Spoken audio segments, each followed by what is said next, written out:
Lviv a été frappé par au moins 5 missiles ce matin, 5 frappes qui ont touché a priori des installations ferroviaires. Le gouverneur de la ville vient de communiquer sur la question. Ça, ce sont les images que nous avons reçues il y a quelques instants à peine. Vous le voyez sur la gauche de votre écran, une colonne de fumée noire qui s'élève. Vous entendez aussi peut-être les sirènes d'alerte, sirènes anti-bombardement. Une autre vue de ces colonnes de fumée, donc des installations ferroviaires frappées. Selon le gouverneur de la ville, il y aurait au moins 6 morts, 8 personnes ont été blessées dans ces frappes. Évidemment, les infrastructures sont le cœur de cible général des Russes ces derniers jours et on peut comprendre pourquoi. Oui, tout à fait, puisqu'il s'agit d'abord de rappeler par ces bombardements qu'aucune partie de l'Ukraine n'est à l'abri de frappes russes. C'est bien de le rappeler, surtout avec la destruction d'un navire qui était porteur de missiles capable d'atteindre l'intérieur des terres. Donc c'est quand même un signe fort. Deux, effectivement, on a la destruction apparemment, d'après ce que vous dites, des lignes ferroviaires, donc des lignes d'approvisionnement, d'armement et autres. C'est comme ça qu'il faut le comprendre, pas uniquement d'évacuation de réfugiés. On peut être surpris d'un autre côté, ça c'est mon avis personnel, que ce n'ait pas été fait avant, logiquement, puisque depuis le début de la guerre, finalement, les voies ferrées ont été très protégés. Finalement, il n'y a pas eu beaucoup de frappes, hein, même si on a eu l'affaire la semaine dernière de cette ville dans le Donbass, avec cette frappe sur des populations civiles qu'il ne faut pas oublier. Mais on était bien dans la logique d'une voie ferrée ciblée, me semble-t-il. Donc voilà, donc on est en train de casser le soutien logistique de l'arrière vers une contre-attaque potentielle ukrainienne, et puis de préparer ou de continuer à préparer cette bataille pour le Donbass, en coupant donc les approvisionnements de l'armée qui est enterrée, éviter les contre-attaques, et donc d'être capable de remplir la mission que se serait donnée l'armée russe de prendre le Donbass. L'armée russe, qui connaît des difficultés par endroits, est quand même encore en capacité de mener la guerre sur plusieurs fronts en même temps, notamment avec ses frappes aériennes. Non, les frappes aériennes, ce n'est pas un nouveau front, c'est simplement rappeler aux Ukrainiens qu'on peut toujours frapper. C'est casser aussi, on n'en a pas trop parlé, mais c'est vrai, la capacité industrielle de l'Ukraine, notamment avec ses industries d'armement qui sont ciblées depuis plusieurs jours. Donc c'est aussi la destruction du pays, la destruction économique du pays. Donc c'est pas un front, on ne peut pas passer un front. En revanche, le front, il est vraiment à l'est, ça c'est une évidence. Voilà pour la situation à Lviv ce matin. Dany, vous vouliez apparemment... réagir ? Oui, sur les...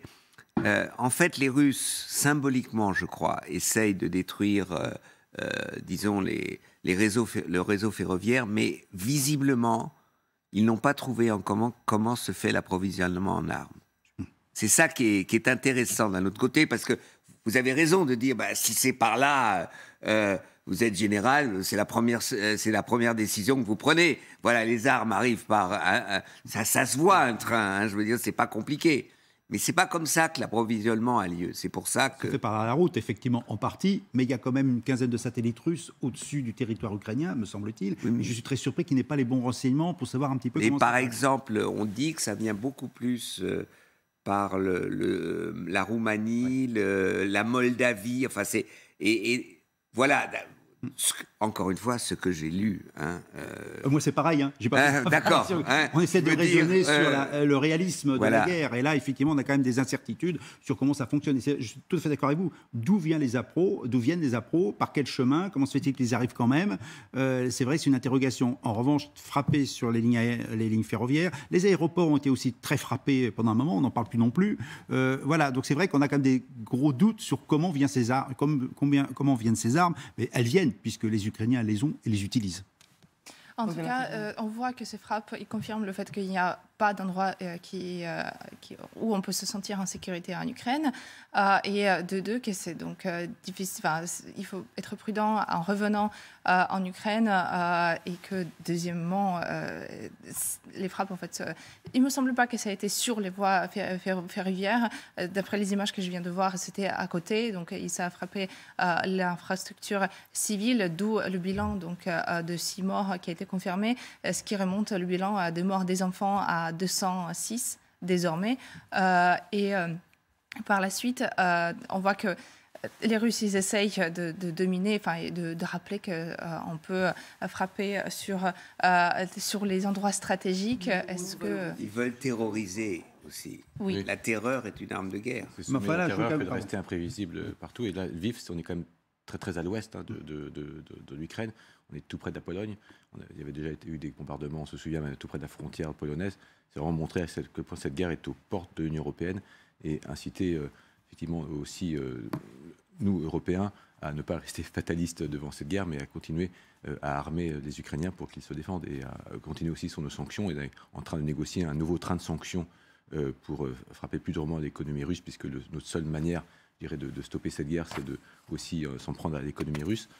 Contre le pétrole, on verra si ça aboutit. Mais il y a vraiment là, je pense que lorsqu'on frappe Lviv, on frappe aussi vraiment, quelque part, on touche vraiment aux portes de l'Union européenne et c'est important pour aussi notre propre réaction. Parmi les villes dévastées. Oui, il y a alors juste un mot quand même de Lviv qui a été, vous avez raison de le dire, relativement épargné jusqu'à présent. Je crois que la ville n'a été frappée que, et encore ce n'est pas la ville, ce sont ses environs qui ont été frappés 3 fois au mois de mars. Mais jusqu'à présent, Lviv avait une vie quasiment normale. Oui, l'ambassadeur de France y était replié avant de Une grande partie des ambassadeurs européens, effectivement, s'étaient repliés sur Lviv avant de pouvoir rentrer à Kiev pour certains d'entre eux. Une des plus belles villes du pays. Les choses sont en train de changer. Ça frappe aussi un peu plus à l'est et un peu plus au nord. On a vu tout à l'heure les images de Kharkiv où 5 personnes au moins sont mortes hier. Et puis il y a des villes où les Ukrainiens sont en train de retourner. C'est le cas d'Irpin. Irpin, c'est presque un quartier de Kiev. C'est au nord-ouest de Kiev. On avait beaucoup parlé d'Irpin parce que l'un des ponts de la ville avait été sabordé par les Ukrainiens même pour empêcher les Russes d'avancer. Vous allez le voir, une route a été construite pour contourner ce pont qui est toujours détruit. Vous allez aussi découvrir ce que trouvent ceux qui ont quitté la ville il y a quelques semaines lorsqu'ils reviennent sur place. C'est un reportage de TF1. Regardez. Détruire pour reconstruire, contourner les obstacles. Le pont d'Irpin dans la banlieue de Kiev est un symbole de la résilience ukrainienne. Il a été volontairement détruit pour freiner l'avancée russe vers la capitale.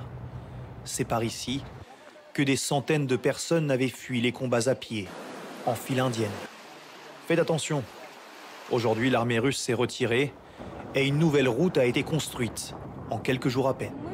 Je me rappelle qu'il y a eu un bombardement pendant notre évacuation. On était 10 personnes et des soldats ukrainiens nous ont cachés dans des tranchées avant de nous laisser traverser. Hier, c'était la première fois que je revenais à Irpin. J'étais à pied parce que je ne pensais pas qu'on pouvait passer autrement.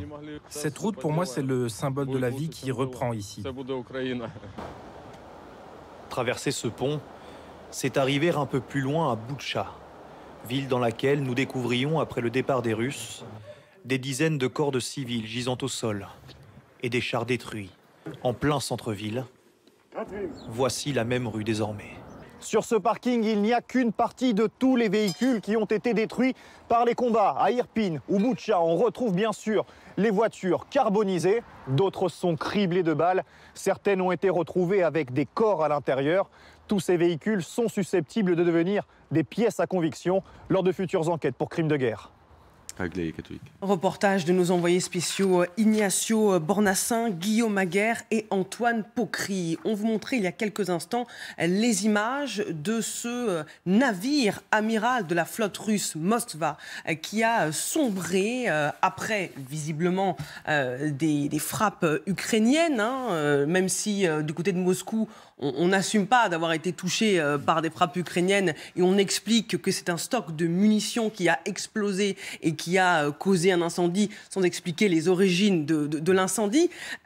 En quoi ces images, en quoi le fait que ce navire ait sombré est symboliquement un échec pour l'armée russe ? Bon, d'abord, dans un premier temps, c'est un navire qui a 40 ans. Donc déjà, c'est un fleuron ancien, construit d'ailleurs en Ukraine, je crois, si j'étais bien informé à l'origine.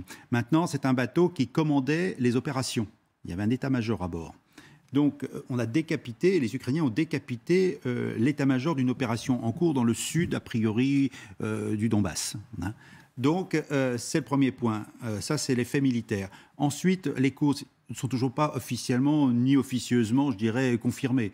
On dit que les missiles qui ont été construits et récemment, parce que c'est des missiles de 2019-2020, n'ont pas la capacité théorique de détruire un tel navire.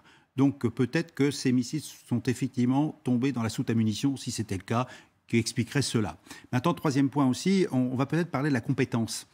Il est quand même un peu grave de voir une flotte, enfin un navire amiral s'approcher suffisamment des côtes pour se retrouver en position de tir, de se faire tirer.